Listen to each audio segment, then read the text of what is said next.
Why, hello everyone, and welcome. All right, I'm going to bring Vlad up here on this. Hey, Vlad, how's it going? Can you It's hear me? great to be with you.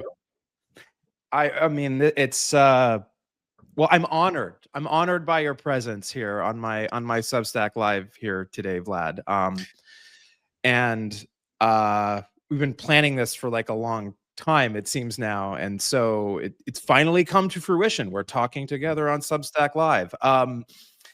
And I am I mean, a lot has happened since we like first started discussing doing this. And one of the things that I want everyone to remember in this in this moment, right, is that, and I hope to, Glad you're welcome to disagree with me on this, but um, democracy is not it's not a spectator sport, right? I mean, we have to start thinking more about democracy as a verb, not a noun, something that we all do. We need a return to democratic culture. And that is like one of the reasons why I wanted to talk to Vlad today, because I discovered Vlad years ago now, when I was taking a particular interest in the situation in Ukraine and the war in Ukraine. And I have come to see Vlad as, I think, one of the most important voices today online in thinking about the democratic crisis, the emergency that we face. Um, and I think you bring a lot of really important insights into the nature of our problem, and also the structure of solutions that we should be moving towards. So that's why I wanted to talk to you today. And so welcome. It's my pleasure to be with you, Mike. Let's do our best to make sense of what the hell is going on. So Vlad, I mean, one of the things that you have been very prescient about, right, is this um what you describe as a sort of a tendency towards post-truth populism, that, if I understand your argument correctly, stems from a increasing sense among our democratic polity that there's really no point in participating in politics, because they, as I think, as you said, they feel like they can't touch it, they can't influence it, that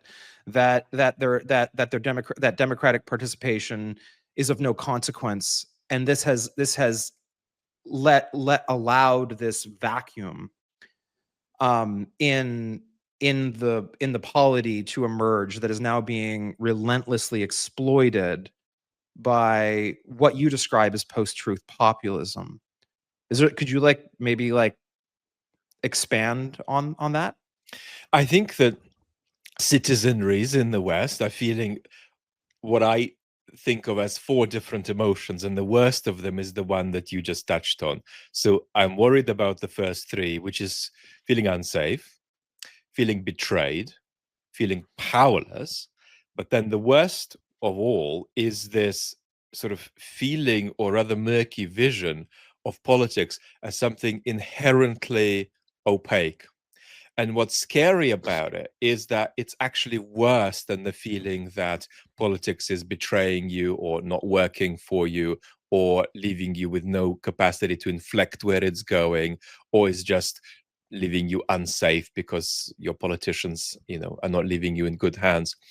All of these things are things you could feel are fixable if the game you were looking at still in principle worked. But this feeling, this fourth feeling of opacity, that you can't touch politics, that you can't make sense of politics, that politics is like a set of 7 or 8 sports mixed into one, where you can look at the thing, but you can't make sense of what the rules are. That feeling is very, very toxic, very, very corrosive.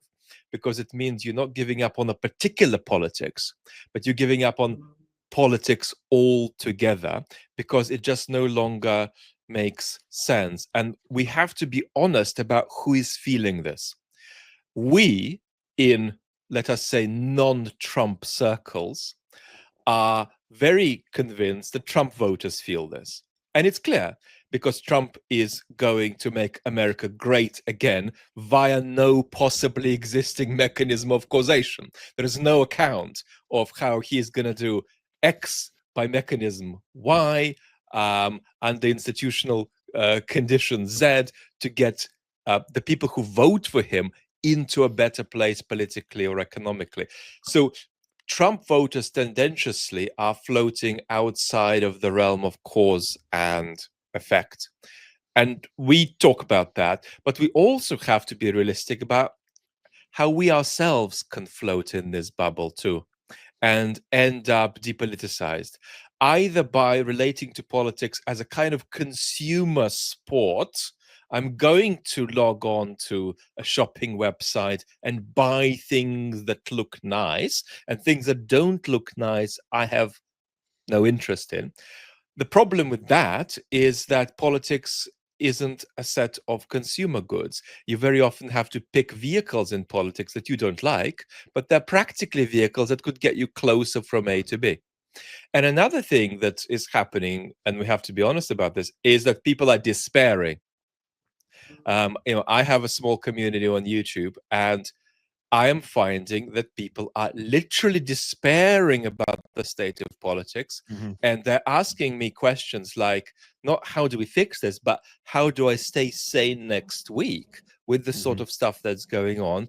And we have to be honest about that. And here you have to sort of balance gentleness with sobriety, because on the one hand you don't want people entering a fantasy land, but on the other hand you have to empathize with the fact that people's nervous systems are whacked by the political reality around them. And then there is something else, and I just touched on it in a video I released on my main channel about a kind of ideological wash of a global nature that we're all exposed to, of which I argue Putin is only the most extreme manifestation. And the point here is that another way in which we on the non-Trump side can get conspiratorial is by thinking that all our problems are somebody else's fault, that they're external. That if only our democracies were immune from these horrific meanies, these horrific meanie autocrats who are starting wars and behaving really terribly, then we would be okay. And that's very dangerous, because we confuse the 5% Putinist influence on the ex-conservative authoritarian right in the West with a 95% influence. Well, these are 95% homegrown movements. They would be basically identical and intact if Putin and Russia literally vanished and it was some kind of a beautiful forest and set of unpopulated lands with lakes and rivers. So that's another way in which we ourselves are vulnerable to fall into conspiratorial thought. We think this is so bad, it can't be us. It must be to do with certain kinds of external malfeasance, interventions in our democracies that we can block, and then our democracies will restore themselves to a kind of version of normal. So the big animating fantasy there is still a Fukuyamian fantasy of ebb and flow. Yes, we're in a downturn now, but it just keeps going up and down with a general trajectory that is tending toward the perfectibility of human beings and their convergence and some kind of system of global capitalism backed by democratic and liberal institutions. Well, we've stopped believing that at the level of conscious belief, but as an image that still structures how we think. And that means that we can relate to the challenges we face as these kinds of products of foreign interference, which are in fact aberrations, because once we protect ourselves properly from them, our democracies will restore themselves to sanity. That's some of what I think. Yeah. Yeah. So I mean, there's the thing that like I'm trying to do, whatever this is I'm doing, right? I mean, I left Silicon Valley a year ago, and I've been writing and doing Substack lives, talking to people like you, talking to trying to find a way for myself, right, to contribute to the democratic project. And one of the things that I've really kind of come to realize is that, and I mean, and this isn't really a new insight. It's one that I think was sort of always there for me, but it's like very front and center. And I think you kind of get at when you talk about magical thinking is people's need for certainty. This need for there to be an explanation. This need for there to kind of be a like people want tomorrow to look like today, and they're afraid of that uncertainty, and it seems that this is sort of like the psychological nexus that demagoguery in general like exploits. It's also part of the problem with why technocratic liberalism has been so catastrophic, and has left, I think, an entire generation of liberal politicians unable to navigate this moment because they lost touch with the fact that like there is this thing in human psychology that has to be wrangled with. You have to make people, you have to find ways to make people comfortable with uncertainty at some level, and to welcome change, and to build narratives around that. And I wonder like I wonder like what your like response is like to that, because I think you talk about this a lot. Well, I mean, just look at us. I think looking at this stream, it looks like there's a couple of animals here that are fairly complex animals. They have a particular psychology that has a certain shape, has a certain depth. And it's a feature of that psychology. There are certain things we don't like. Often that varies enormously by culture. But actually, what you named doesn't.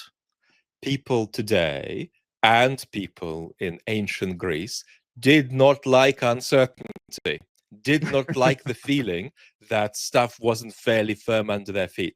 Now, there is cultural variation here, and we are modern humans, and we live in a disenchanted world, and a world where certain forms of cosmic purposiveness have disappeared. That's not to say we're becoming secular. That's to say that even religious people in our culture are more secular than any religious people who have lived before. So I think that there are some general features of our world that might make us feel unsafe and uncertain and at home that have very little to do with the kind of politics specifically that we have. But then that can't be it. I mean, that's just going to be something that sort of shadows the situation, but that's not going to give us the main answer.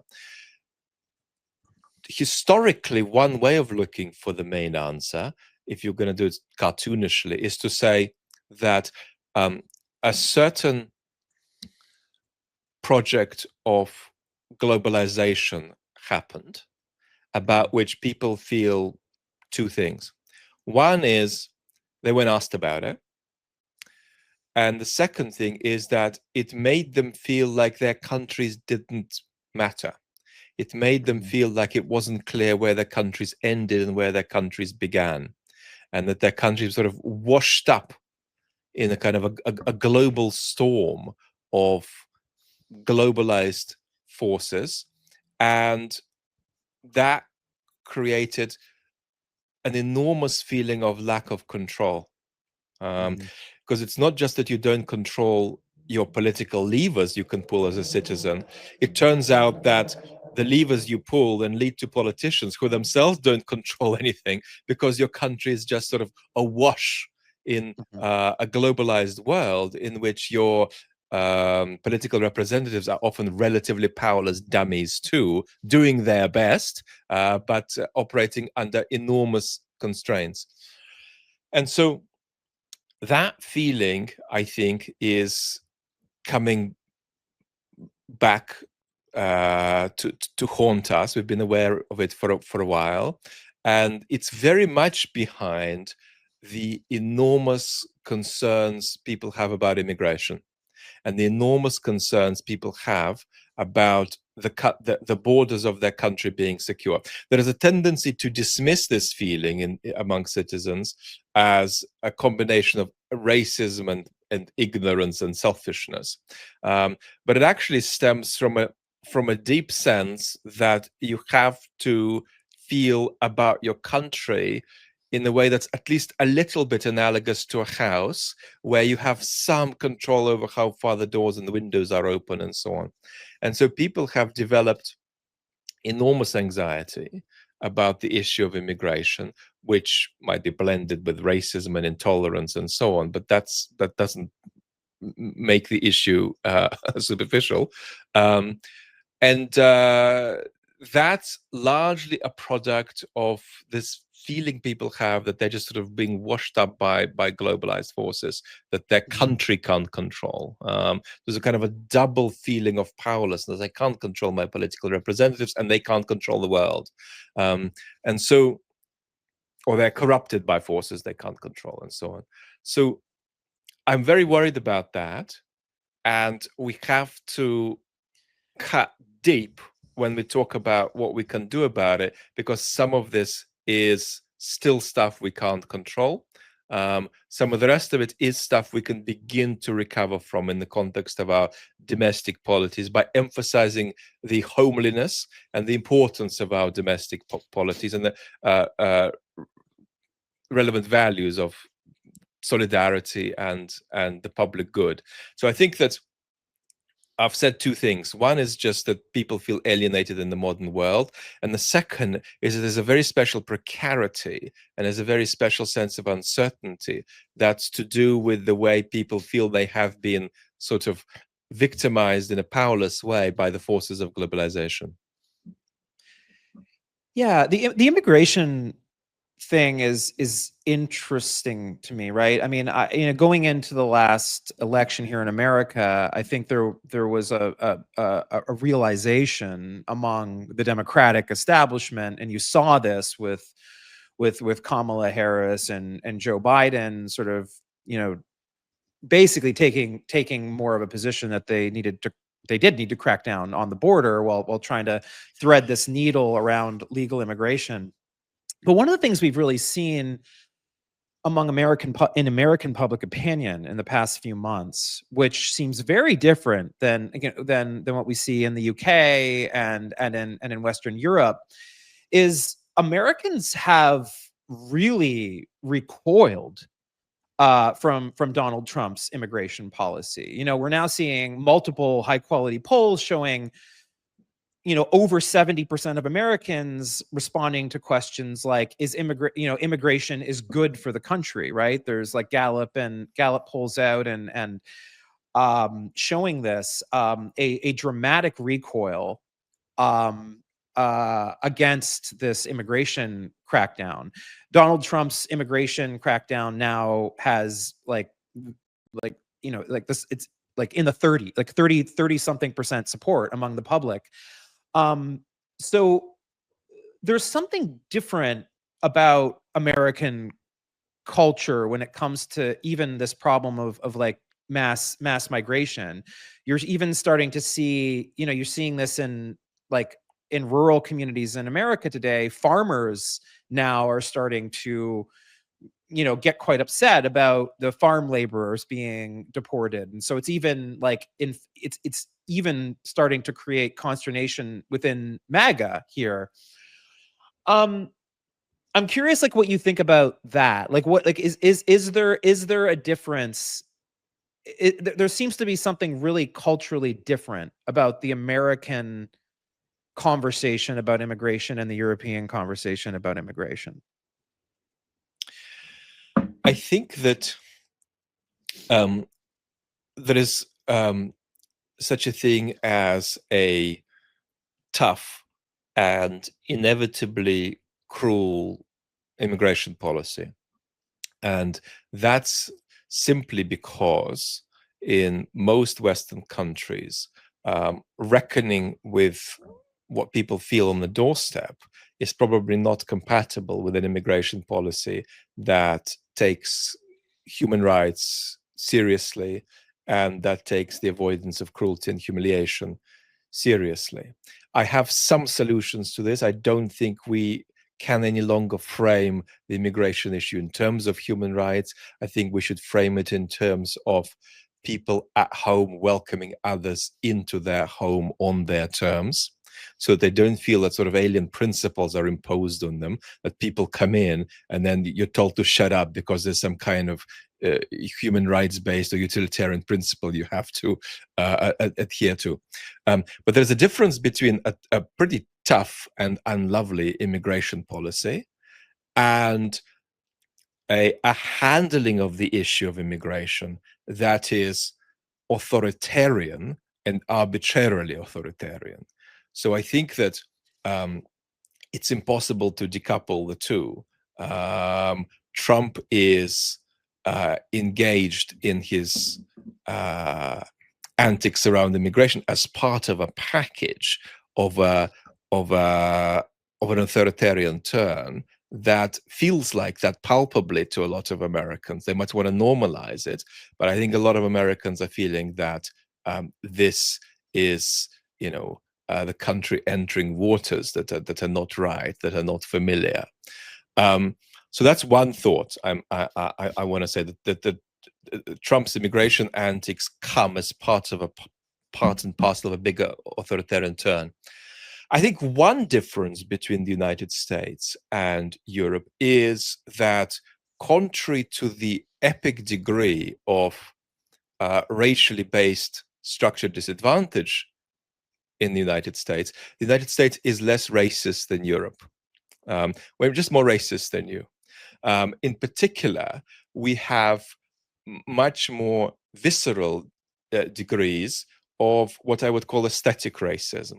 And that's to say, people who might in principle think it's all jolly good that we're all here and we all mixed together, whether we've come from the Caribbean or from Vietnam, or whether our parents have come from there. But though one might adhere to that in sort of political principle, aesthetically it doesn't quite feel right to one. There's a lot more of that in Europe, to the point that personally I actually greatly enjoy this quality of a complete absence of aesthetic racism in people, because it's not guaranteed. It's actually not guaranteed in Europe. Now, I am sitting in a very, very multicultural city in London, and so in London, it's gonna be easier to find people who feel no aesthetic racism. But if you go further out in the country, that's certainly going to be there. And I don't want to over condemn people about it. It's a fairly natural product of various kinds of forms of historical life, community, homogeneities, and so on. That's another difference. But broadly speaking, I hear you. I recognize what you're talking about, but at the same time, I probably wouldn't, but I think neither would you, take this as far as saying that we can sort of rebound back to an immigration conversation 20 years ago.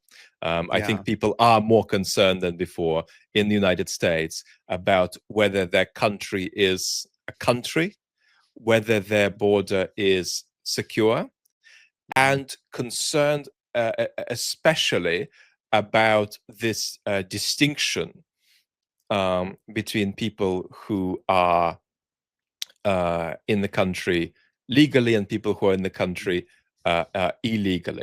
What we should say at this point is that it's of the nature of authoritarian politics to make distinctions and then to make them sort of leak.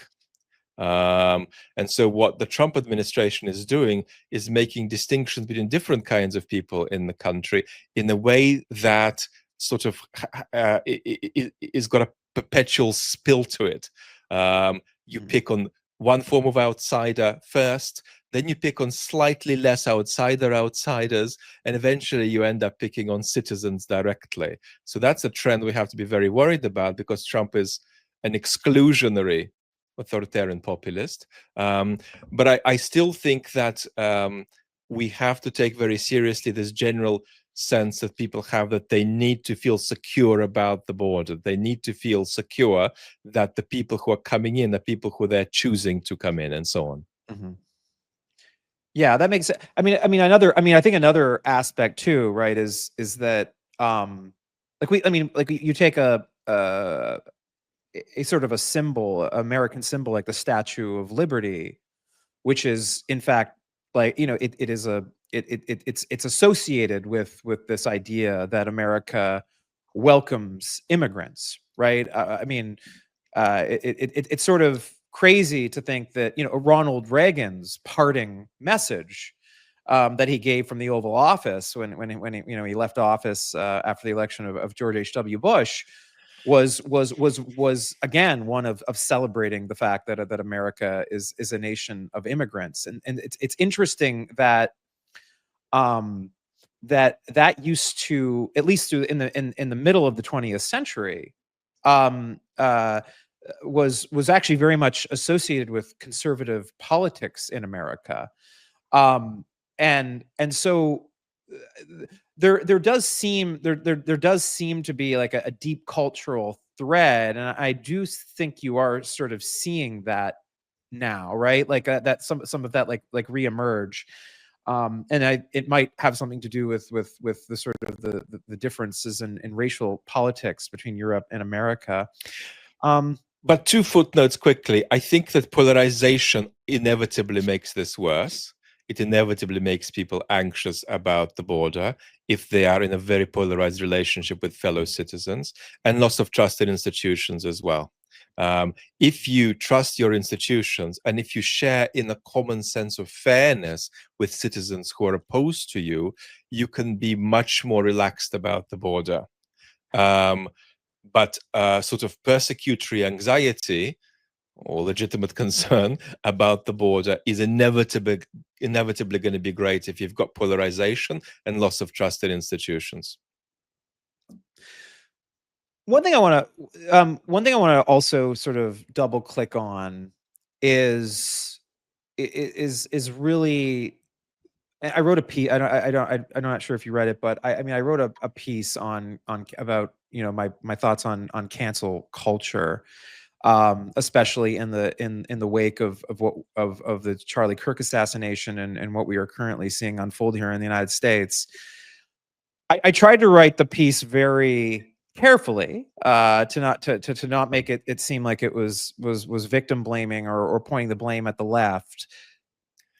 But I do think it does need to be said that I think what you characterize as like hyper identity politics, this what some people might call liberal excess sometimes. I think in the American political conversation, I think it's often characterized that way.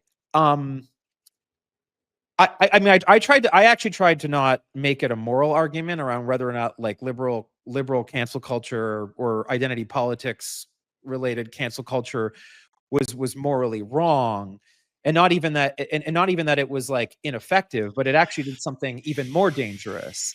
Is it left, I think, the political class without the muscle of like argument and persuasion. They got way too used to using the strategies of, you can call it deplatforming or canceling, dogpiling, all of these sorts of tactics. What they were actually doing wasn't harming other people per se, but they were robbing themselves of what would become a very necessary skill in this moment. I see this a lot in people who I talk to privately, like politically engaged people. Like they're just like, well, what do we do? Like there like MAGA controls the media. Like it doesn't occur to them that that it's their job to persuade people, right? And in fact, this was such, I think, a you know a psychological trap that they had set for themselves, that it was common to hear things like, it's not my job to convince you, or you need to go and educate yourself. If I have to explain to you why this is transphobic or sexist or homophobic, then you clearly like need to go educate yourself, because it's not my job to explain to you why it's that. That to me was not like, I'm not making a moral judgment of that stance. I'm making the observation that that was actually a form of intellectual laziness that left an entire political class unable to now deal with this moment. I'm so curious how you might react to my observation. I agree.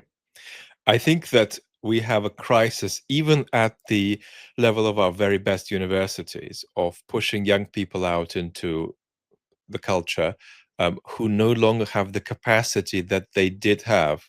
And I'm reluctant to do nostalgic romanticization of the past, but this is true. Young people today coming out of Harvard or Oxford or Cambridge or Princeton are less adept at engaging in conflict constructively than they were 20 years ago, because there is a tendency to think that conflict should just go away if the other side wises up.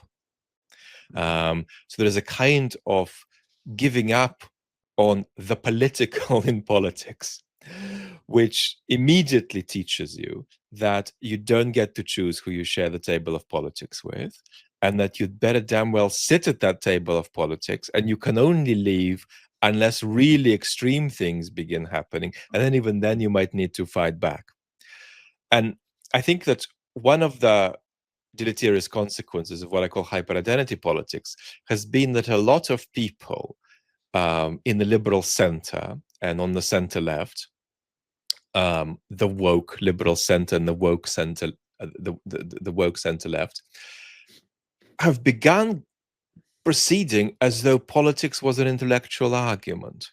And if you were on the right side of the argument, you didn't need to do much, because you're just right and the other people are just wrong. Ideally, the other people should just be replaced by more rational and less prejudiced versions of themselves. Well, as that doesn't seem to be happening, we can just sort of abuse them and wait.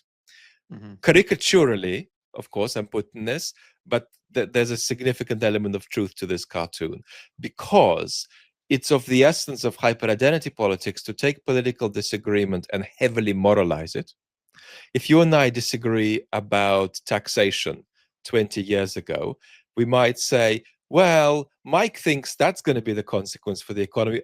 I have a slightly different expectation of what the consequences are going to be, and we can have a beer and sort of deal with our disagreement, maybe by agreeing to see things differently. But we're not moralizing this. But if you and I then think that we are better people because of this difference on taxation policy, and that our disagreement about taxation policy is a core property of who we are morally, we're in trouble. And then it gets even worse, because we then go on, which is what hyper-identity politics does, and conceive of moral disagreement completely in terms of identity. That's even worse, because imagine you and I are already having a moral disagreement, and I think this disagreement does go to the core of who we are. I can at least tell you, well, maybe this disagreement is about different character traits that we have that are distinctively our own. Some of them can evolve. Maybe we can both evolve a bit if we keep talking. But we don't make it about character. We make it about identity, which is very, very fixed. It means straight away disagreement, attack on me. Disagreement, attack on me. Disagreement is basically a way of the other side trying to disappear me, because my position politically is also my moral stance, and my moral stance is my identity. And in the context of modern conversations about violence, which sort of blend sticks and stones violence with the violence of language, which I don't believe in generally, unless it's a provocation of sticks and stones behavior intentionally. The problem with that then is that we go from our disagreement being political to being moral, from being moral to being about identity, and from being about identity to being about survival.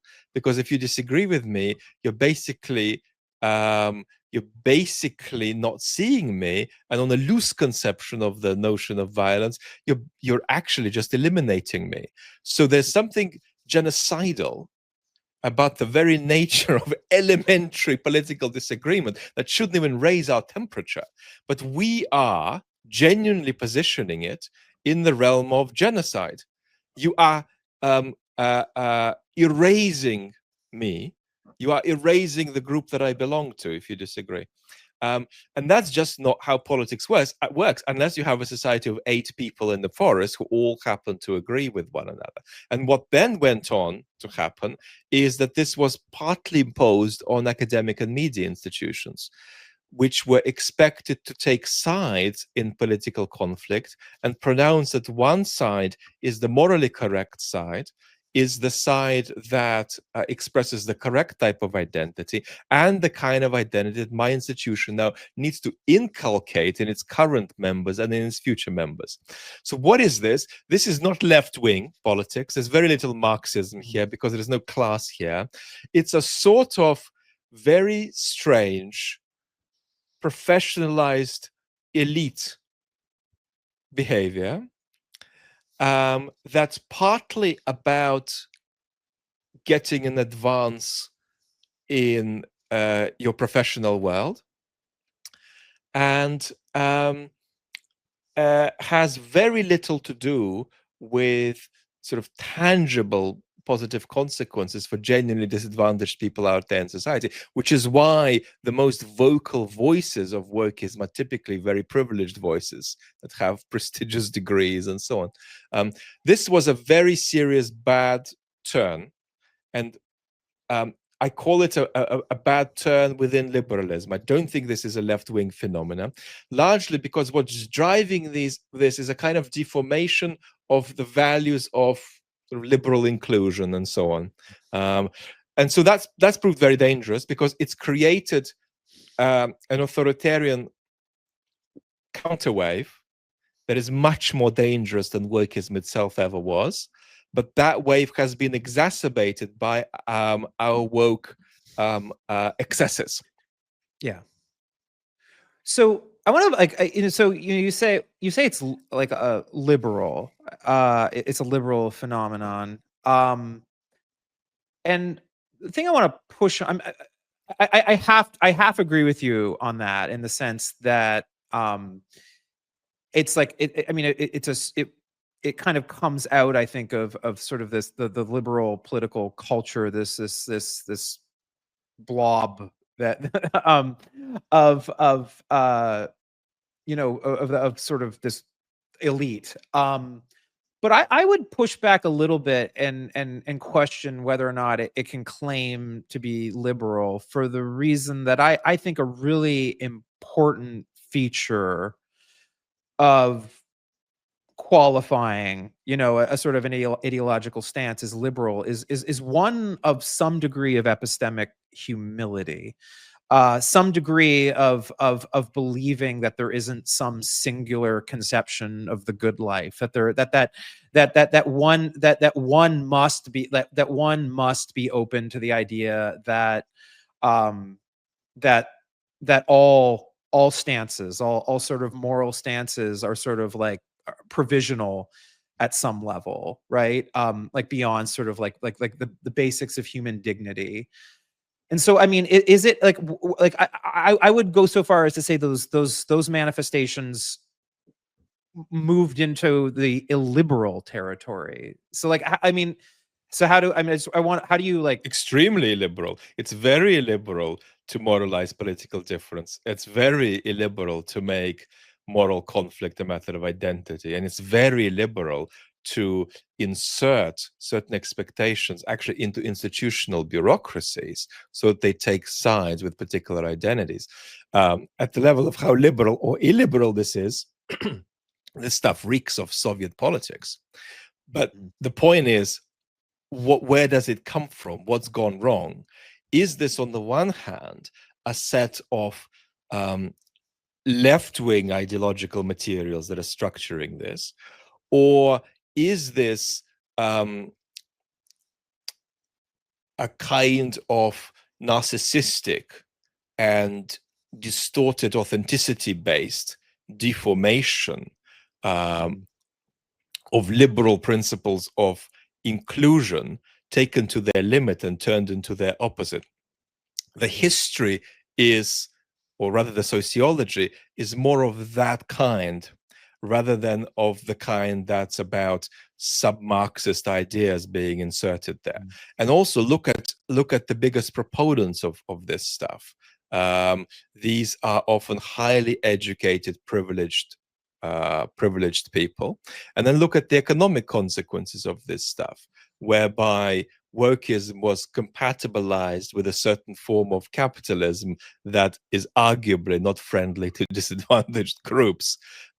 So I couldn't agree with you more. It's as illiberal as anything we had seen in the recent history of the West until the post-conservative authoritarian turn that we're seeing now, which is in part a reaction to wokeism, would have come along anyway. So I'm not one of those people who says, oh, you woke guys, you screwed up and now here are the consequences. I think there's a 20% impact there, but I think this wave of an authoritarian kind would have come anyway.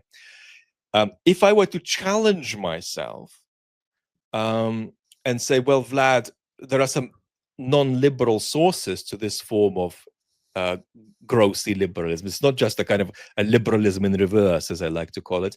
The argument I'd probably make is that there is also a postmodern element to it, whereby truth is what you decide it to be.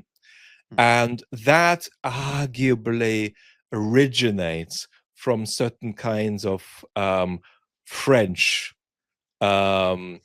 influences post-World War II, that you could make the case for being leftist, even though that's not very persuasive.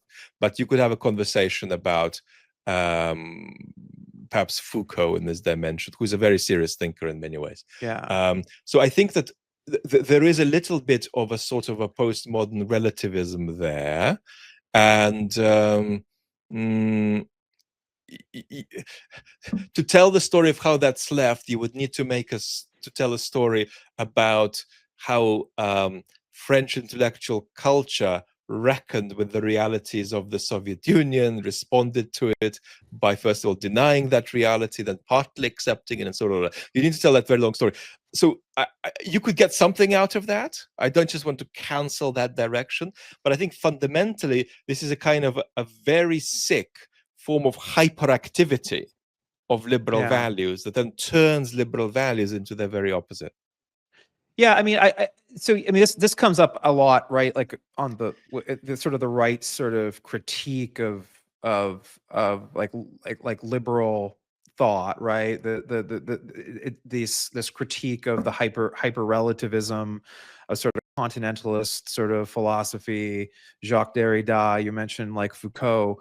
I have actually for a long time thought, I'm actually somewhat partial to a lot of the interventions that the postmodernist school has, right? I mean, I think it's quite clear, right, that everything we sort of think about in our social realm is sort of socially constructed, right? I'm a public intellectual like Yuval Noah Harari. He wrote the sort of the popular trade book *Sapiens*. he kind of makes this point that like we kind of like made everything up, right? Like we made it all up, right? Like I mean, like everything, like the lines we drew on maps to demarcate borders between countries, the side of the road that we drive on, you drive on a different side of the road than we do here in the UK, is that there is some truth to that, but like I don't think that one must lose themselves in nihilistic relativism to take on board those observations about the world, right? Like I'm kind of like partial, I'm kind of partial to say like AJ Ayers, right? Like sort of the emotivist sort of stance, sort of to and combined with sort of with sort of this observation about sort of the nature of our social reality. And I don't think that you have to accept, right, a complete evacuation of shared meaning to take on board those insights.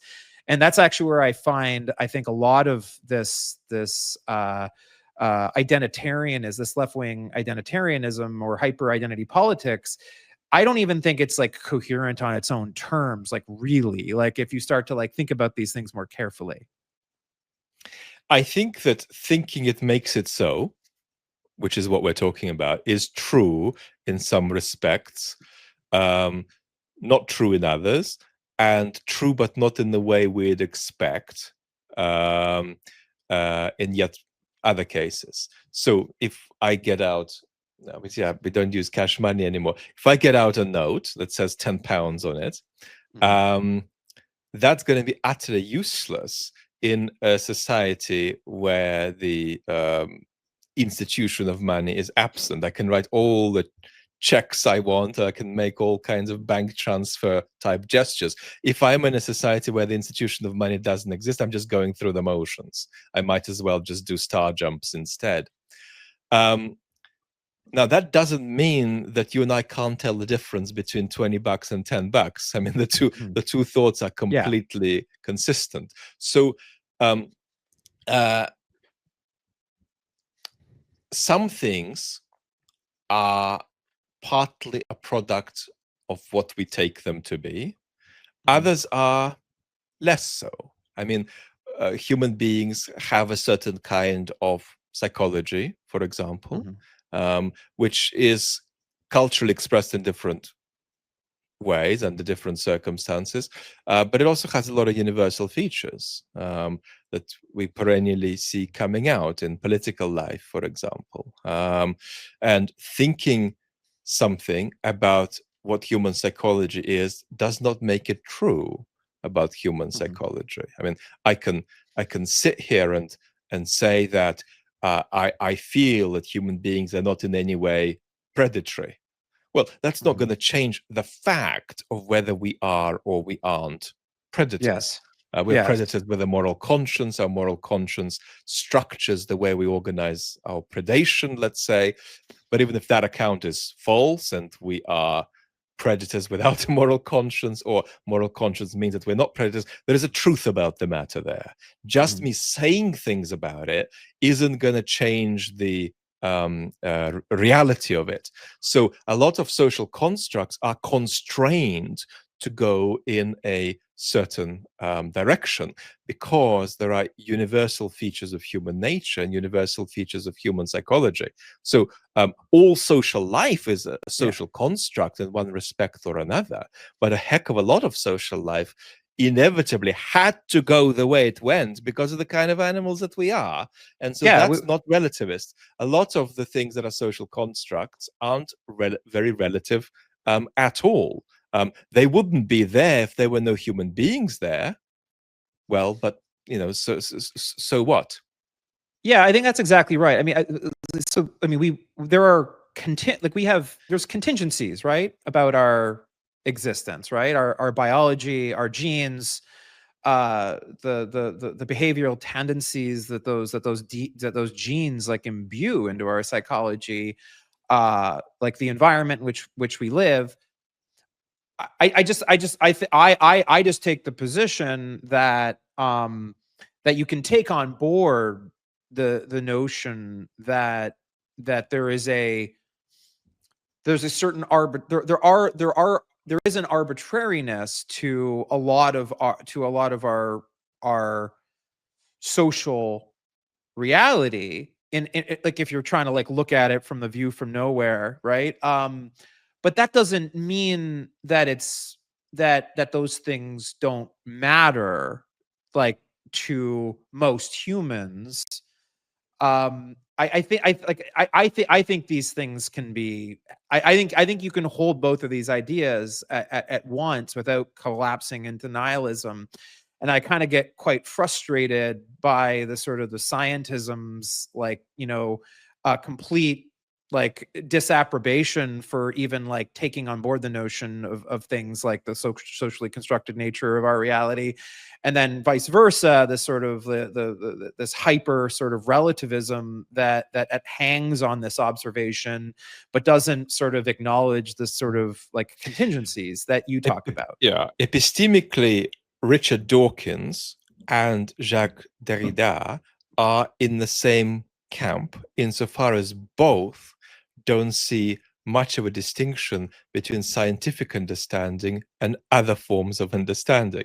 They fail to see the distinction for different reasons, but there's a very interesting marriage here between postmodernism or post-structuralism and scientism, namely that neither care to very seriously distinguish scientific explanation from other modes of explanation that are not reducible to scientific explanation. So as ever, we've got these two polarized camps in our culture competing and clashing, and they're going on lecture tours criticizing each other, but they're actually saying the wrong thing and the exactly same wrong thing, namely that explanation of human life is sort of a wash, it's sort of continuous, and we don't need to make sharp distinctions between scientific explanation and social explanation. For Dawkins, that's because scientific explanation will eventually take over social explanation.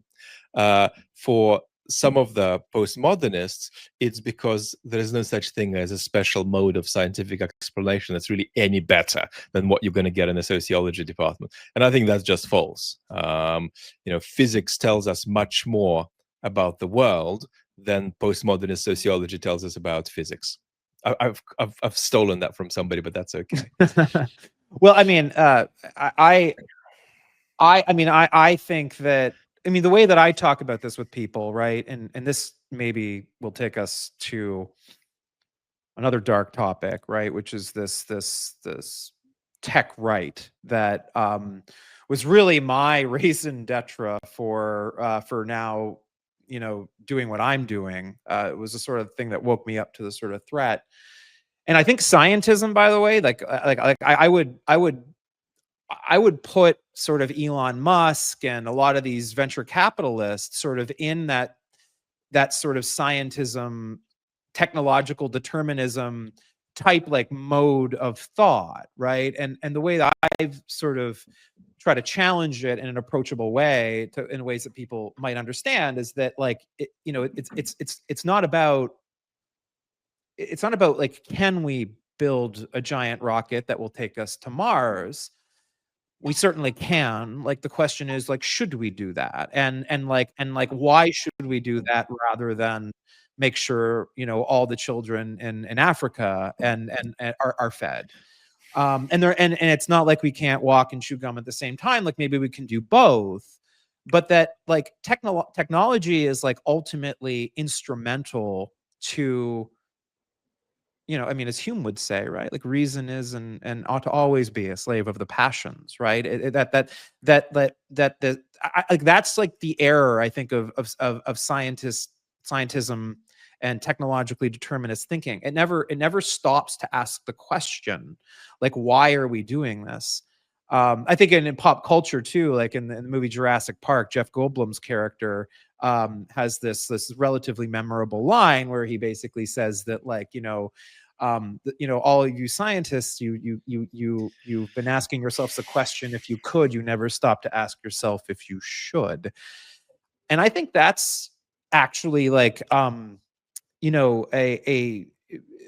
a type of thinking that like I don't really hear talked enough about, I think, in more sort of like highbrow conversations around around this sort of scientism, technological determinism type thinking that is very common in Silicon Valley. I think is very, very prevalent in Elon Musk's thoughts. And sort of just curious to hear your response to that. I think there's a tendency, and it is a scientific tendency, to want a deliverance from politics via technology. And the feeling often is that, yes, we haven't experienced that so far, but if our technology gets really, really, really good, then we can begin transcending politics. But the problem is that no matter how technologically sophisticated what you do is, politics can turn off the lights on it.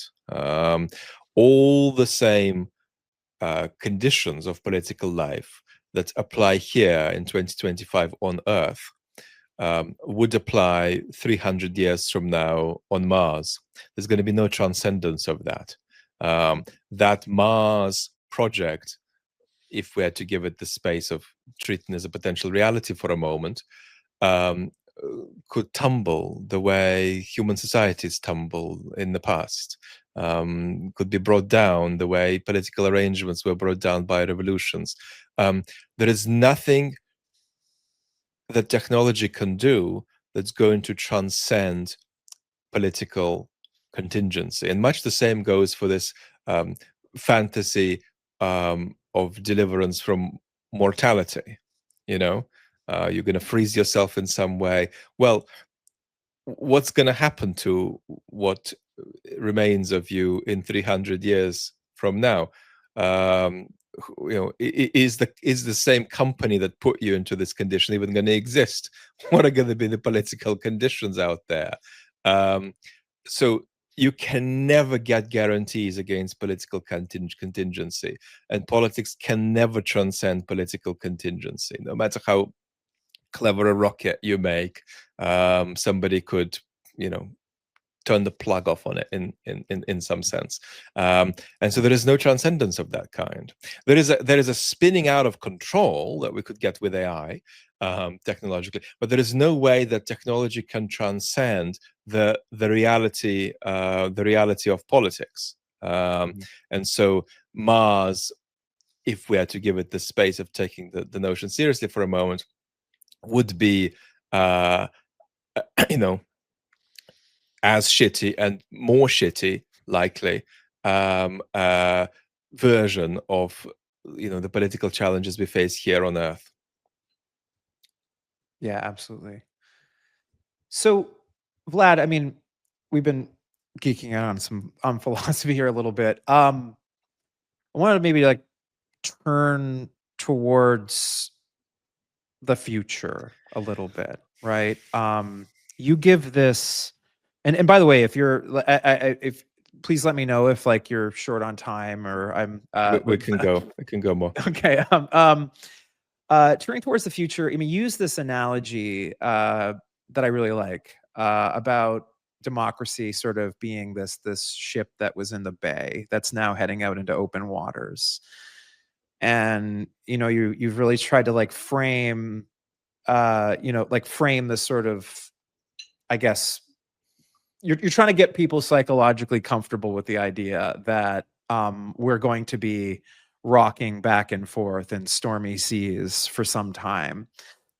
And I think that that's like a really hard thing for people to hear, that as bad as things seem right now, that people need to get ready for things to be quite a bit worse. But you also sort of, take the position that like we have to sort of be okay with that we're going to survive. That is bad as that sounds, this is survivable. And I get a lot of feedback sometimes, from my writing, and I do try to be optimistic in my stance, because I do understand like that this is scary for people, and this can kind of really be like a hard thing for people to hear, and the worry you sometimes have about trying to be realistic about this is it will it will lead to more depoliticization.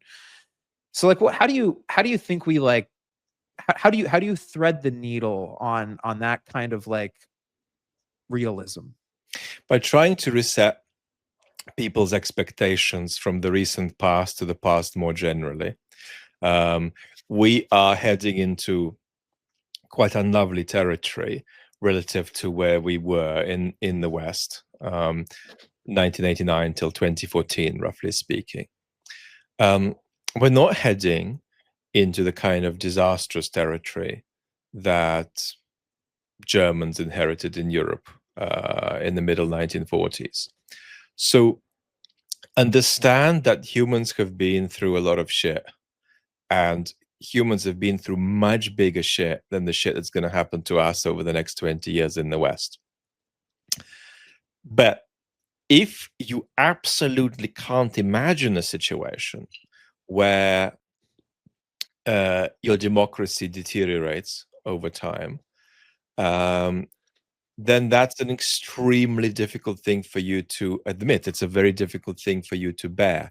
And a lot of this ebb and flow Fukuyamianism that still persists is actually a consequence of people not being able to bear the fact that the future won't be like the recent past. So you reset and you focus on the courage, the hopefulness, and the dignity of previous generations in the West who went through a lot of crap, including 2 world wars. So that's one thought I have.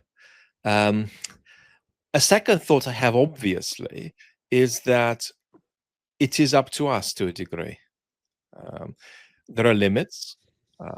There are senses in which we're stuck where we are. We're stuck with the historical tendencies before us, but we can inflect these tendencies. And a 1% inflection of a tendency has palpable consequences. And I say exactly the same whatever policy we're talking about. If we're just talking about generally keeping our democratic institutions intact enough so they don't completely crumble, well, being 1% closer to them being intact is always a better scenario. The same on defense policy, the same on climate. A 1% improvement in our climate policy is going to have positive consequences, not just for us, but for some people around the world who might not lose their livelihoods or might not experience climate-mediated war or famine or societal collapse. So the 1% point really, really matters. Like, it makes an actual difference if things are 1% worse or 1% better to a large number of people, millions of people. And then I think that we also just have to give people time. I mean, there are sort of stages of grief here, and you don't want to sort of coerce somebody into an acceptance that they're not ready for. Rather, what I try to do, especially on my chat channel, where it's less important what I say, it's more important that we just turn up there and sort of go over the state of politics together. There's a kind of a ritualistic quality there. And part of the point of that, and part of the point of doing it in such a way that is also sort of spectacularly dead in the algorithm, because it's the same people coming back to discuss the same thing over and over and over. Part of the point of that is that you are engaging with people's capacity to balance acceptance with the refusal to accept. So you have to meet people where they are, but rather than telling them, for goodness sake, don't be an infant, accept political reality, you have to encourage them to dance with acceptance and refusal to accept. And we have to be honest here that I think for a lot of people, it is genuinely hard to accept that Trump is worse than just a very bad president who is a kind of aberration after which things can sort of go back to normal. This is hard for some people to accept. It's easy for others. Yeah. But it's hard for some. And it partly depends on your culture. It partly depends on your relationship with politics. It partly depends on the nature of sort of your love for politics or your suspicion of it. I mean, one of the central text in the history of the West comes from Thucydides. And in that text, he discusses a situation where there is a series of wars and a 30% fatality rate pandemic going on at the same time. Now that's bloody tough, and that's real. That's not made up. That roughly actually happened. So that teaches us that we probably, on balance, given enough time, will be able to adapt to the difficulties we're going to face. But we need time. I mean, I genuinely think there's a lot of very sophisticated people who are simply not ready to accept what's happening, and that's okay. But we just need to be constructive with them over the next 2 or 3 or 5 years, and so help them dance with themselves about it in a better way. And then the two reassuring things I say on top of all of this is, first of all, in the West, no matter what we say about the state of the climate or the state of our democratic institutions, we're not heading for societal collapse. Belgium is not going to be in societal collapse 25 years from now. It might be in democratic collapse, which is terrible, but that's not societal collapse. So you're not going to be in some kind of apocalypse scenario. You're going to be in a situation, if things go badly, where you can't vote your government out and you can't say what you want to say in public. But you can still go to the theater, you can hear a Mozart opera, and you can eat in a Michelin star restaurant. So let's get a sense of proportion here. I mean, societies like that exist today, right? I mean, Hungary. Look at or even the United Arab Emirates, or on a different Qatar, scale right? of repression. Yeah. So what we're heading for is not going to be an ultimate catastrophe. It's not societal collapse. We're heading for a very heavy risk of democratic collapse. So the United States will be a rich and powerful, illiberal society 20 years from now, worst case scenario.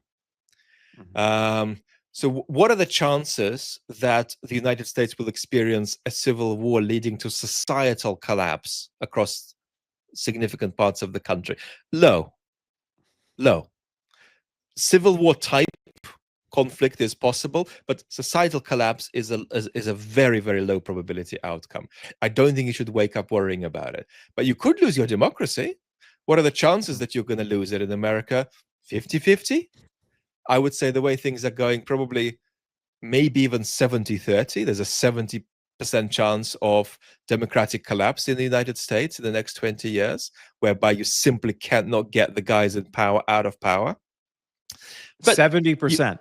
70% is so. where you would put the rest. Wow. So. Okay. Yeah. Wow. Can we double click on that? Okay. What the reasons why you come up with that probability? That's a scarily high probability. Happen. That is what will happen, unless there's a very significant and effective political counter project by the Democrats or by whatever comes of the Democrats if they collapse.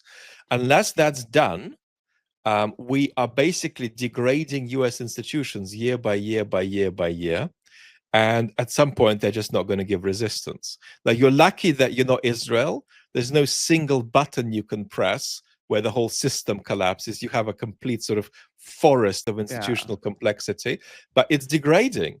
It's already degraded at an accelerated rate during the first few months of the Trump administration. But I'm sorry, but speaking to Belarusians, for instance, what are their chances of getting rid of Lukashenko over the next few years? Like 1%? 30 to 50% chance is a lot.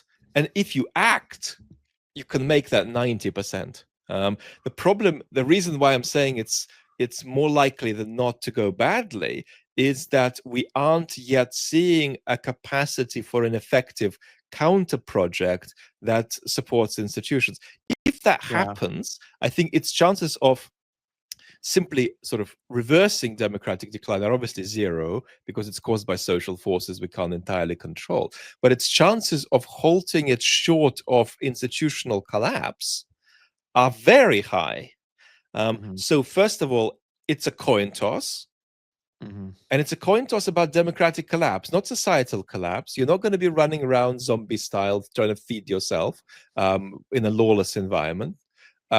Just democratic collapse is what's on the table. And then it's democratic collapse that, if you do absolutely nothing effective to counter it, is still not inevitable.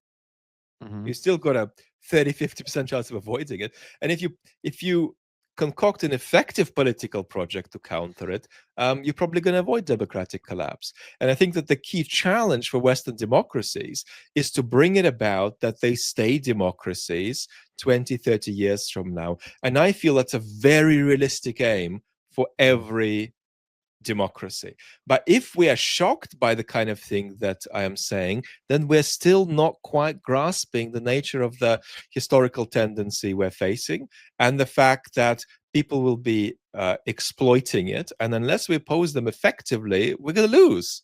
Yeah. And that's why I think that, roughly speaking, we're in a coin toss situation, which, if you take it globally across the West, you could say realistically we will keep some democracies and lose others over the next 20, 30 years. And so the question is, which country do you want yours to be? Do you want your country to be one of the ones that loses their democracy, or do you want your country to be in the group of the 50% or however more, hopefully 70, 80% that manage to keep their democracy over the next quarter century?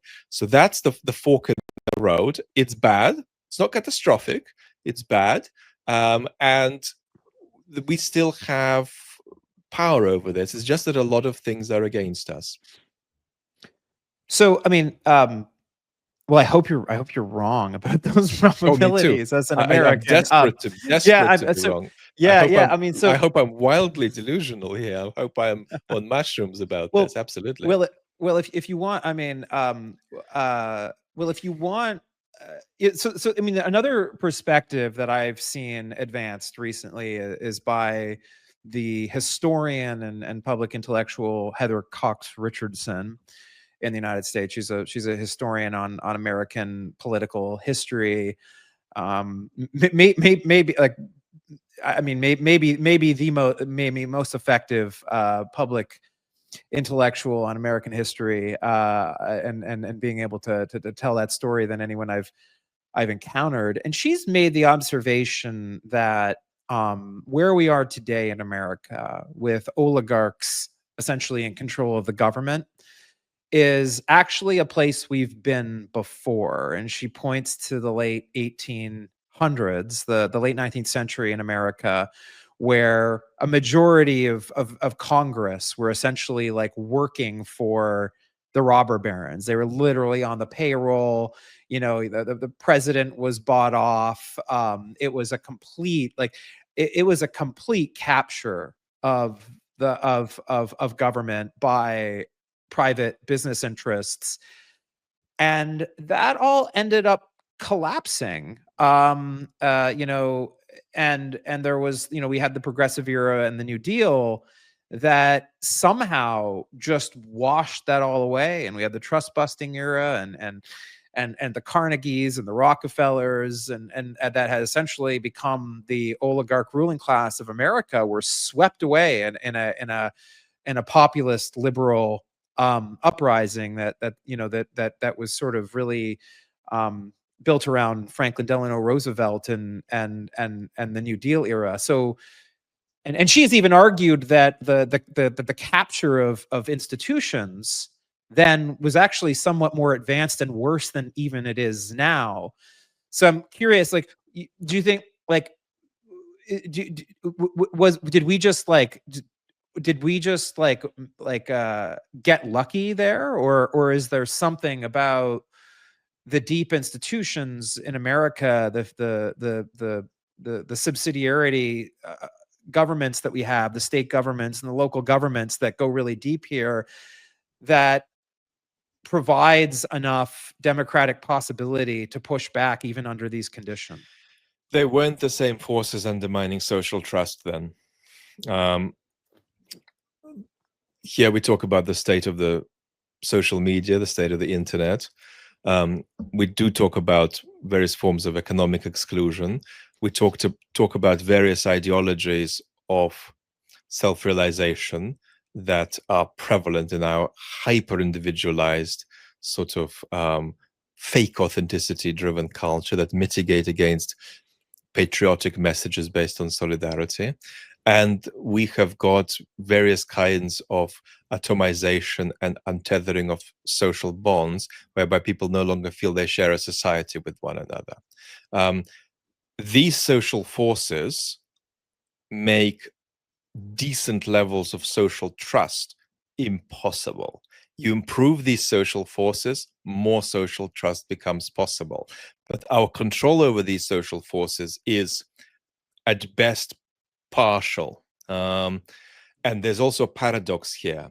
The kind of politics that we need to tackle the breakdown in social trust requires social trust to get actually voted in and to win power. That's a very, very difficult, thorny dilemma that I think our political representatives also need to reckon with, and that could be a learning curve. But I just think that we do not have the same resources of social trust that were available for New Deal liberalism. So trying to get off our version of a sort of liberatory political project that sort of restores social trust off the ground is dependent on the level of social trust the social forces out there that's objective to a degree will just not let us generate. So I think we're operating under very, very big constraints. It's very important not to see the problems we're facing as about ideological conflict. So if you change people's minds and your politics can restore itself, it's mostly not about that. It's mostly about various kinds of social and economic conditions. And unless these change, social trust is screwed. Now, we can change them to some degree and improve social trust. And then in other respects, it's impossible. And then there are a lot of things that are difficult to change. I mean, the regulation of social media is a very good example. It's something that we probably should do, but we don't know how to even begin thinking about doing it. So a lot of these challenges are about tasks that are not impossible, but extremely difficult. So for me, social forces improve, social trust goes up. Social forces don't improve, social trust doesn't go up, and then it's going to be very difficult to get over the line any kind of big national project. But we can do a lot to help. I mean, certainly at the level of discourse, it's easy to do things that help. At the level of discourse, we need patriotism and solidarity. So we need to tie anything you want to advocate for, not to difference between one citizen and another, but what all citizens share in common. And we also need to advocate for disadvantaged people, structurally disadvantaged people, not in terms of their unalikeness vis-a-vis everybody else, but in terms of them actually being citizens like everybody else, and in virtue of that, needing a little bit of political and economic attention to make their circumstances more congenial to leading a life with opportunities. So plenty of things we can do at the level of discourse help. Something else that I think there's a lot of room for is what I would call a kind of an inclusive pro-institutional populism, not to endorse the particular policies of, let's say, Mamdani or Sanders, but they're both practitioners of inclusive populist rhetoric that is not anti-institutional. You can take that rhetoric in all kinds of directions and use it constructively. So we can do quite a bit. We can then explore issues of economic democratization. It's hard, but we've got to put them on the table centrally, because people just no longer feel they share the same society. Somebody at the bottom of a company or an organization often feels they're not in the same world as people at the top, not just because of the degree of inequality, but because they don't share a social world. They don't go to the same places on weekends. They don't experience the same cultural items. You know, they're not in the park together. They're not in the cinema together. So there's a lot to think about there. I'm rambling all over the place because it's a multifaceted situation. But you can do a lot about a lot of it, but with some of it we're just stuck, and therefore there's a limit to how far we can sort of simply recreate the sort of liberatory transformations of the past. To an extent it's possible. To an extent it's like pulling ourselves out of a lake by trying to hold our hair and tug it up into the sky. Well, that's not going to help. We're going to stay in the water. Yeah, I mean the social media factor, which I think is, I mean, and I it's actually been good to see. You know, I don't know if you how closely you're following it, but the Utah governor Spencer Cox has, I think, really kind of successfully ignited a conversation that we're now starting to see happen among talking heads in a way that we haven't seen before. This acknowledgement that social media are like, it's like nicotine, it's like cigarettes, like and it does seem to me that I mean, that regulation of social media is something we need to figure out how to do. But like you said, it's hard to think. I mean, as a liberal, it's like hard for me to think about, because you don't want, especially here in America. I mean, with our First Amendment culture, it's hard to think about how do you regulate something like social media without the government getting involved or having the power to regulate content. And so there seems to be like a can't get there from here scenario when trying to think about this. And I don't think we're going to solve that now, because it's a really hard problem. Often the answer is new institutions.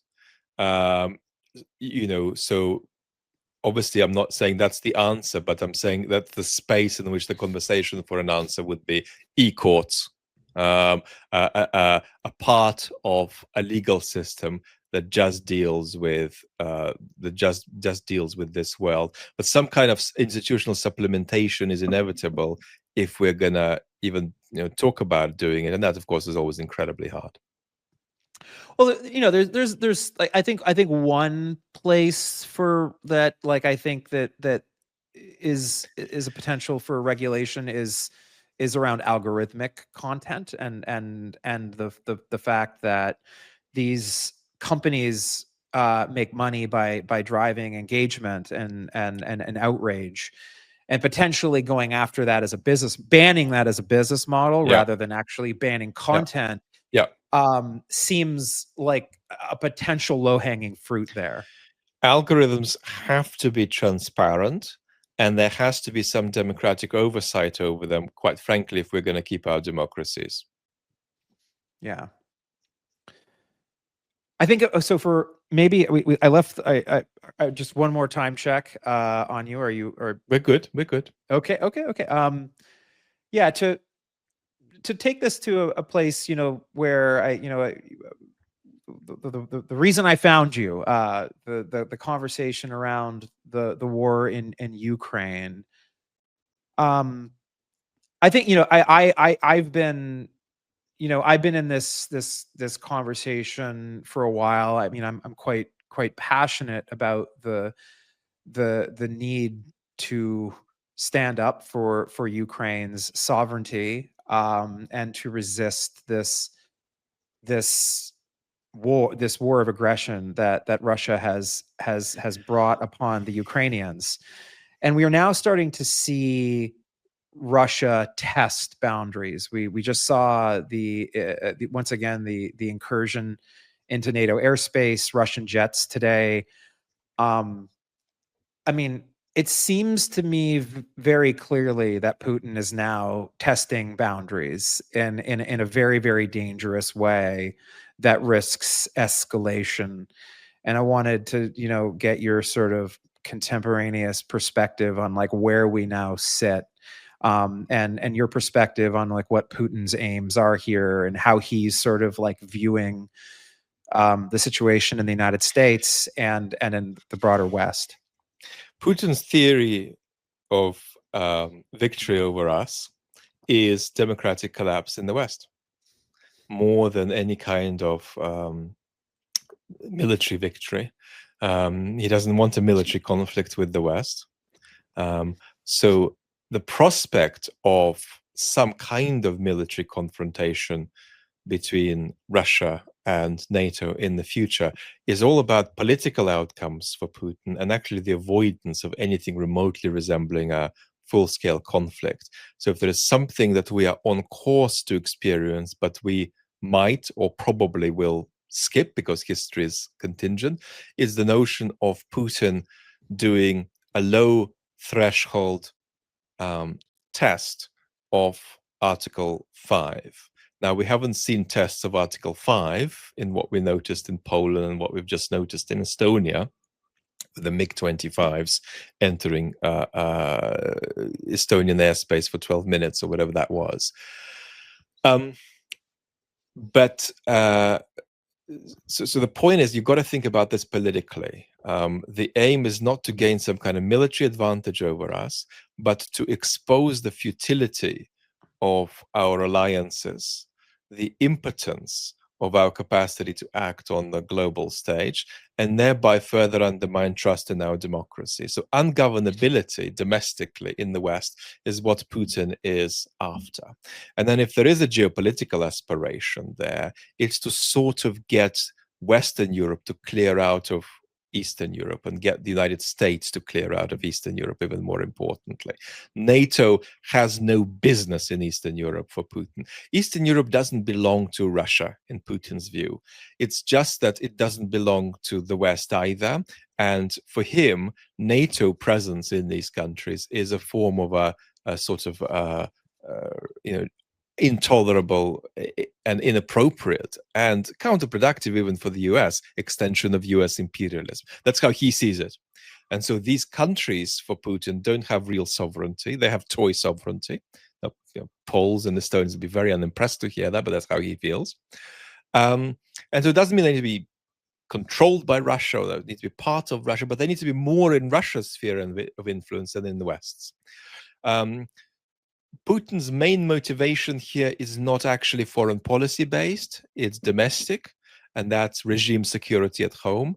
I think that that's primary, and only secondary is there certain kind of somewhat mystical escalatory aspiration about propelling Russia from the back row to the front row of nations and undermining the West's position in the world. That's the broader context. The specific incidents we're seeing in Poland and Estonia are okay to describe as tests, but I actually think they are in of themselves effective actions, because what Putin is doing is challenging us in a way that the key point isn't the challenge, but us not doing anything afterwards. Us not doing anything afterwards undermines us. And Putin knows that. And so he will carry on doing this. And his aspiration is to avoid a significant response from us. His aspiration is to keep exposing us in a way that actually undermines our domestic polities. So he is currently sort of in the process of beginning to bleed out whatever is left of Article 5, which I would argue is a lot less than most people think. The United States will not fight for the Baltics 2 or 3 years from now. That's just not going to happen. There are all kinds of very strong arguments made about how the Baltics are fairly well protected against the possible Russian invasion. They're quite persuasive arguments. The problem with them is that they misunderstand how little Putin needs to do and how political his motives are. So simply striking some kind of British contingent of troops in Estonia without any casualties, it could already be an effective way of undermining Article 5. So Putin's trajectory toward a possible conflict with us is absolutely based on the idea that he must avoid any kind of full-scale confrontation with NATO. He is not after that. But he's after the idea that we can be undermined domestically by exposing our impotence on the foreign stage. So far, Poland, I think, has worked. I think Estonia will probably work too. There's a lot of people who feel that, it's important to point out how these things have backfired for Putin. But these are sort of self-soothing, wishful thinking narratives that do very well on YouTube. You get you a couple of million views, but it's not true. What Putin did in Poland helped him. What Putin's just done, if I understand it correctly, or the kind of thing that I think is just done, is also going to help him. He's going to keep doing that, and every time we end up coming out weaker. And there's a direct link between our impotence being exposed on the foreign stage and us actually voting domestically for irresponsible anti-democratic candidates, because it just looks like our whole political system is unserious. It just looks like nothing works. So you might as well begin contemplating getting rid of it. So and much the same aim, of course, is the aim Putin has in Ukraine. His aim is ungovernability. When he bombards Ukraine's civilian infrastructure, he is not trying to kill 17 Ukrainians in Kiev. What he's trying to do is terrorize the population into giving up on trusting their government. And hopefully for him, he thinks destabilization in Ukraine will follow. Well, much the same aspiration in the West. But we've got to be careful not to confuse this with the notion that Russian interference is causing our democratic decline. Yes, our democratic decline is Putin's key theory of victory, but it's not the case that Putin is causing our democratic decline. We've got to keep these two things apart. Yeah, I mean, I think we did a good job covering some of the reasons how our decline is self-inflicted earlier in the conversation. Now, you said that Putin doesn't want to own Eastern Europe, but on the specific question of Ukraine, right? I mean, I think you've described Putin's view of Ukrainians as like confused Russians. So I'm not. So does that same principle apply there in terms of like how Putin views his sort of ultimate goal vis-a-vis Ukraine? The central goal in Ukraine is to use Ukraine as a lever to destabilize the West. Ukrainian goals in Ukraine for Putin are important, but they're secondary to that. What are they then, being secondary but important? They are to bring it about that Ukraine trends toward being something like what Georgia is today. Putin is uninterested in even territorial control over let's say we offer Putin territorial control of Ukraine up until the capital Kiev, and then some western parts of Ukraine can be an independent country. Utterly catastrophic, toxic nightmare scenario for Europe and for Ukraine. Putin wouldn't be keen on that. He'd much prefer to just exercise political control over what happens in Ukraine. The scenario he most of all wants to avoid is that when his regime gets rocky, that Ukraine is a moderately democratic and independent country next door. That for Putin is completely unacceptable and constitutes a kind of threat not just to his regime, but to his life in his mind. So for him, the very existence of Ukraine as a fairly independent, moderately democratic country, even outside of Western alliances, still constitutes a threat that, in my analysis, triggers in him a kind of Gaddafi-type trauma. This country being free on my border could make the difference between me having a Gaddafi fate and me not having a Gaddafi fate. So it's genuinely, in Putin's mind, a defensive war and an existential defensive war, where to some extent even his physical survival is at stake, which is why Trump's delusions about talking Vladimir a better agreement are so frivolous. They don't conceptualize how serious Putin is about Ukraine, and how important it is to him that Ukraine struggles politically, that Ukraine is unstable, that Ukraine is not properly governable, and he will continue to push as long as he thinks that pushing gets him closer to that outcome. Yeah, and so as on a matter of like precision, right, on the conversation around like the cause of the war, there's sort of a prominent view that's associated, with what's often referred to as like the foreign policy realist perspective, embodied by commentators like John Mearsheimer, and sort of maybe and also by Silicon Valley venture capitalist, now member of the Trump administration, David Sachs, that states that the principal cause of this war was westward expansion by NATO. You mentioned earlier in this segment of our conversation that obviously Putin would like to see a withdrawal of NATO from Eastern Europe. But my understanding though is from following you over the last few years, you don't actually share that that's actually the principal cause of this war. NATO expansion is certainly something that Putin doesn't want.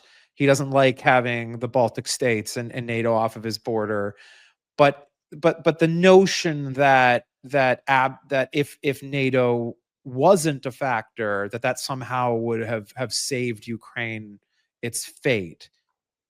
That does, based even on what you've already said, that doesn't seem to be true in terms of thinking about the actual root causes of the war. The problem with the mode of realism of John Mearsheimer, who is a rational actor and makes his arguments in a constructive way, is that it has no space for a complex account of domestic causes of war. For Mearsheimer, the war has to be caused by some kind of national security interest. We can debate what it might be, but it's got to be a national security interest that's caused the war. I think that this is difficult if we turn to basically any serious country expert you can think of on Russia, because they're all going to tell you about the importance of regime security rather than national security as a driver of war. I mean, to get a little bit more granular, it's my assessment, which I won't make the argument for it, is that coming up to 2022, Putin was losing power within the regime relative to other members of the regime.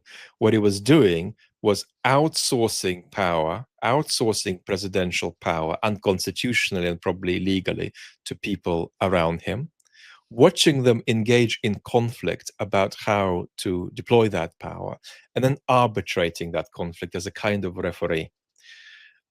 Eventually, his refereeing powers began to diminish, and a foreign conflict was a way of reconcentrating power in his hands. The trouble was that as he reconcentrated power in his hands, he made his grasp over that power more fragile than it was in the past. And we witnessed the consequences of that with the Prigozhin mutiny.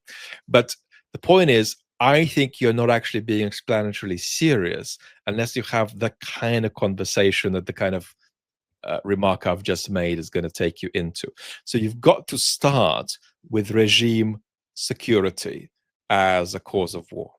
Then secondly, when you move to what people might call Russian imperialist aggression,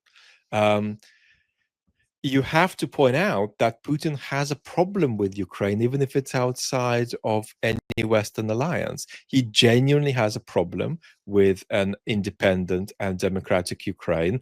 And I not only think that he thinks that it poses a threat to him sincerely, I also believe that he could be right about it. When his regime is rocky, an independent Ukraine on Russia's borders could exert a deleterious influence from his point of view and swing things one way rather than another. And so he thinks that it's a threat. And so he's engaged in what for him is a defensive, regime preserving, life preserving, power preserving, but life preserving war against an independent Ukraine. Now, there's something else that's worth saying, and that's that for Putin, a non-Russian influenced Ukraine just is an American-controlled Ukraine. So for Putin, a democratic Ukraine outside of NATO and outside of the European Union is still a bizarre consequence of inappropriate projection of US imperial power. So that's what I mean when I say independent democratic Ukraine in Putin's terms. But nevertheless, this is unacceptable to him. So first, there's a regime security reason for what it's got nothing to do with national security issues.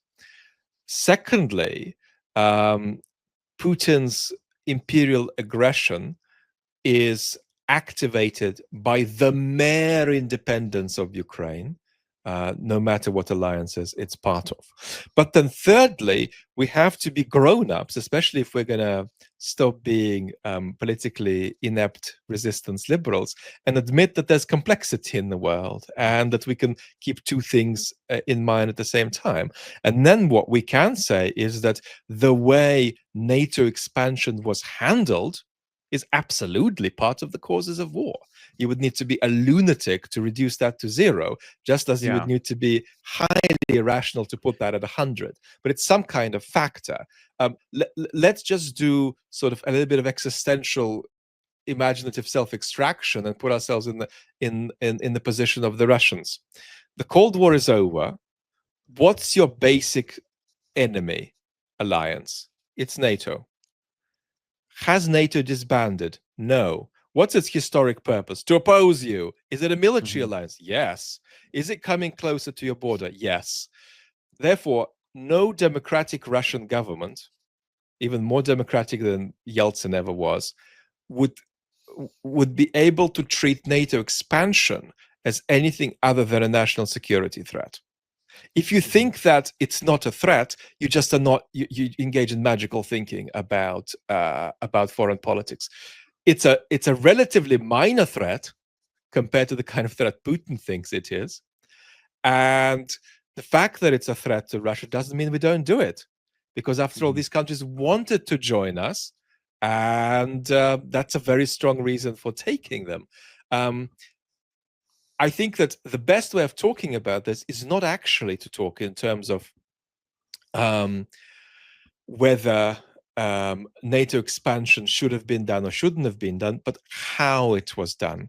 And here the work of Mary Surratt, I think, is very important.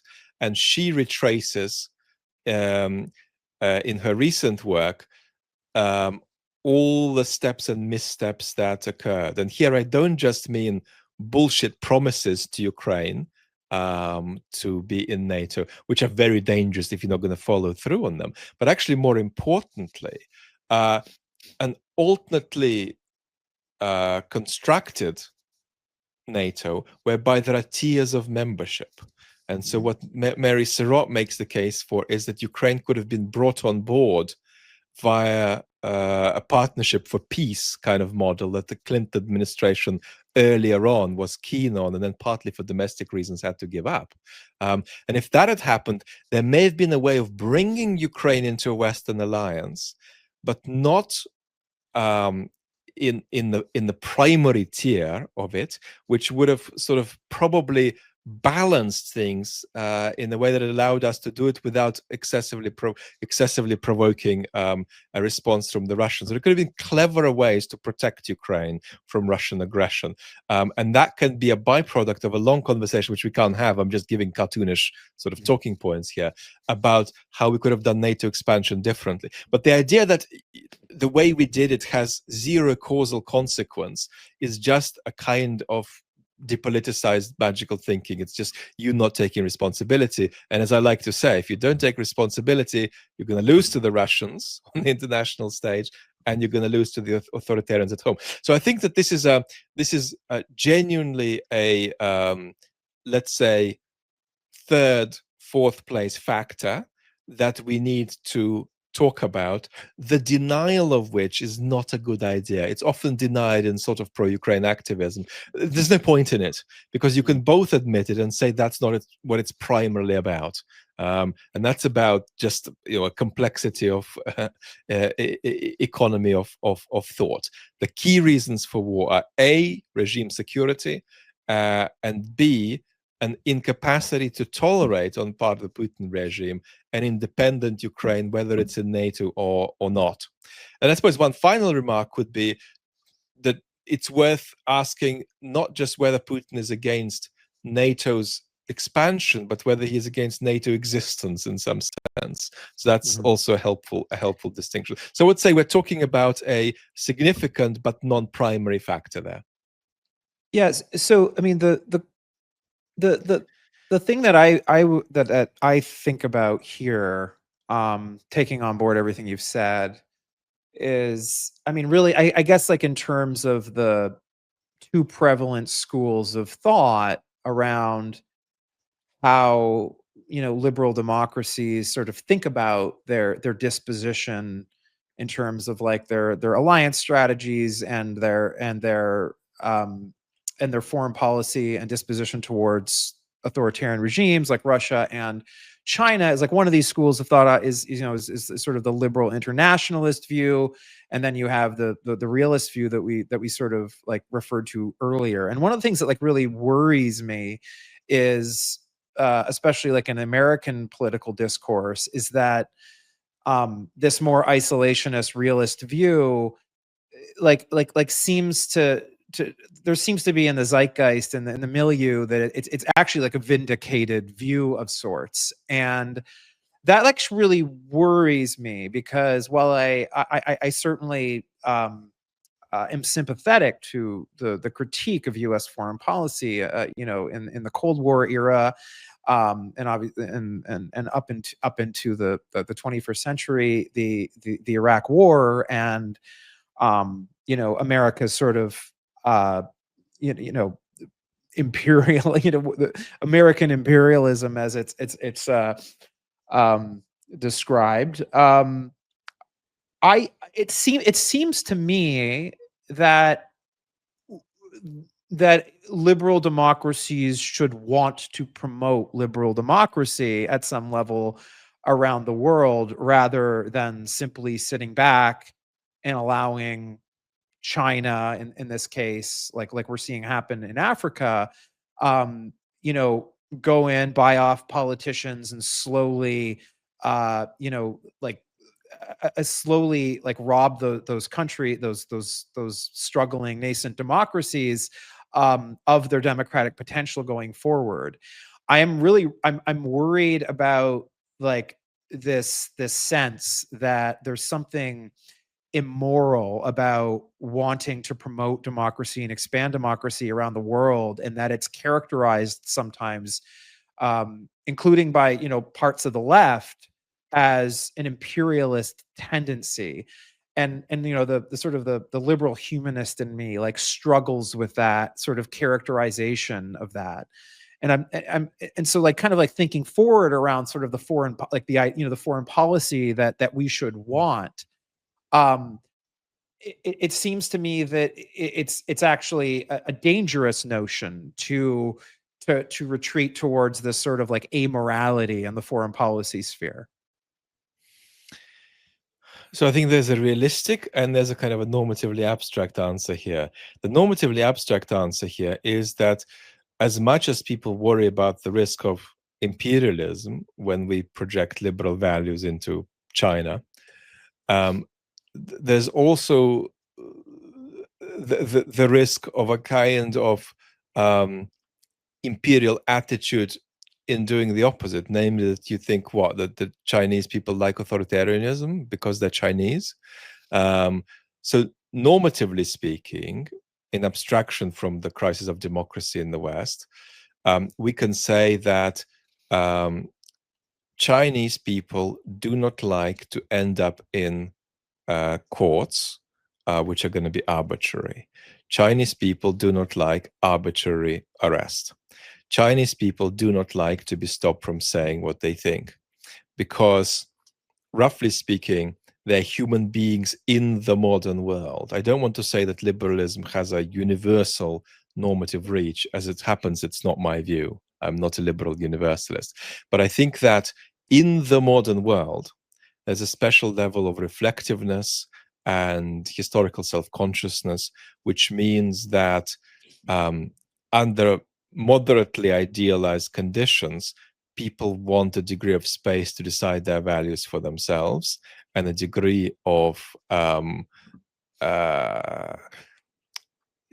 individual space to exercise their authenticity. I'm not saying that was true 600 years ago, but I think that it's tendentiously true in the modern world. So no, there is no human culture for which the type of government that China has is perfect or ideal. There is no human culture today for which dictatorship is an ideal form of government. And so you might say, well, to how much of the world does liberalism apply then? And the answer has to be kind of invitational. It applies to as much of the world as it applies to. And with every kind of revolt or every kind of critique of the government in an authoritarian state, questions about the legitimacy of local arrangements have been asked, and the possibility for something that might look like a more liberal alternative has been politically put on the table. And it's no longer us imposing it there. It's simply conflict, domestic conflict in that particular polity, in that particular culture. So let's not bullshit ourselves about there being populations on Earth who want corrupt courts, populations on Earth who want delusional kleptocratic maniacs to run their polities. That's not good for anybody. We can say that. But this is sort of the normative abstraction, how you and I might ethically relate to what's going on in other countries. At the political level, you have to say that what we should ask of the West has to be relative to its capacity. And currently, the subject of the day for us is not how do we project democracy globally, but how do we keep it at home, and how do we bring it about that our foreign policy undermines our enemies' capacity to put us in a position whereby we're further democratically undermined at home. I think that's really the key aspiration. It's not about spreading democracy. It's about bringing it about that machinations the Russo-Chinese alliance might engage in on European territory are not going to further undermine us. But this is difficult because it's easy to say in response to the Russians testing us in Poland or in the Baltics, let's respond strongly. But to respond strongly, that response needs to be part of a strategy. And for us to have a strategy, we need to have strong enough democracies at home to sustain governments that are able to act with that degree of vision and discipline on the foreign stage without also being punished by domestic populations for it. So this is difficult. We have to talk about this relative to capacity. That's why I'm skeptical about all of these self-congratulatory remarks. Let's arm Ukraine properly. Let's send in our own troops into Ukraine. Well, yes, you can do that, but you need a strategy first. What are you trying to get out of this conflict? What are your aims? How do you want this to land? What do you want to actually happen on the ex-Soviet space? And we are too democratically weak at the moment to conceptualize a coherent vision for where our foreign policy needs to go. That's why we're seeing Europeans in a ludicrous situation of disjointedness between what they say and what they do. European language is much more pro-Ukrainian than the degree of European commitment shows in practice. And that's why we've got a president of the United States who's kind of keen on Netanyahu not doing what he's doing, and he's kind of keen on Putin not doing what he's doing. Not deeply committed to stopping them, but kind of keen on that they would be good if they stop. We can't do anything about it. Can't do anything about it at all.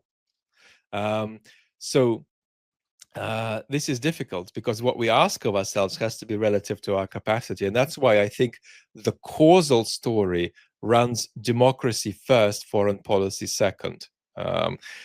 If you read military experts, if you read sort of war commentators, it's often a message that is ventilated about how the West needs to wake up.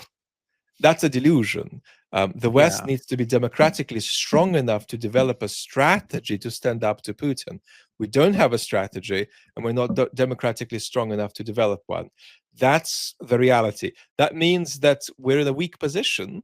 We can do better or worse within this position, and we should always advocate for doing better. That's why we need to be very intentional about how we balance things like greater military spending versus commitment to the welfare state at home in our democracies.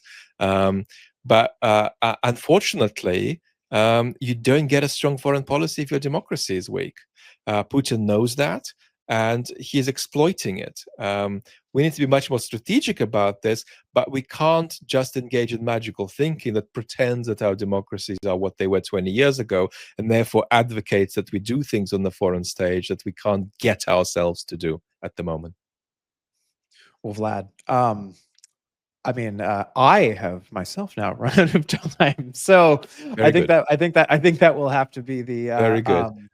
The end of our by oxygen. We did almost 2 hours. There we go. Wow. I mean, I mean, this was like a wide-ranging discussion, and I'd love all of my. I mean, I love this chat, and everyone should check out Vlad. He has 2 YouTube channels. He's got his Vlad Vexler main channel, and also the Vlad Vexler chat.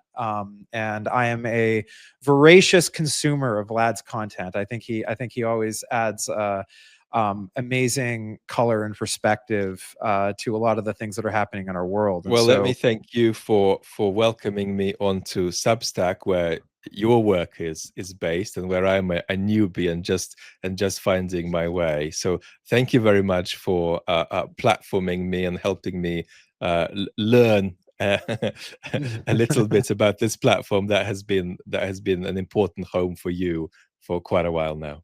Thank you so much, Vlad, and I look forward to many future discussions. Indeed. Take care. Take care, Vlad. Bye-bye.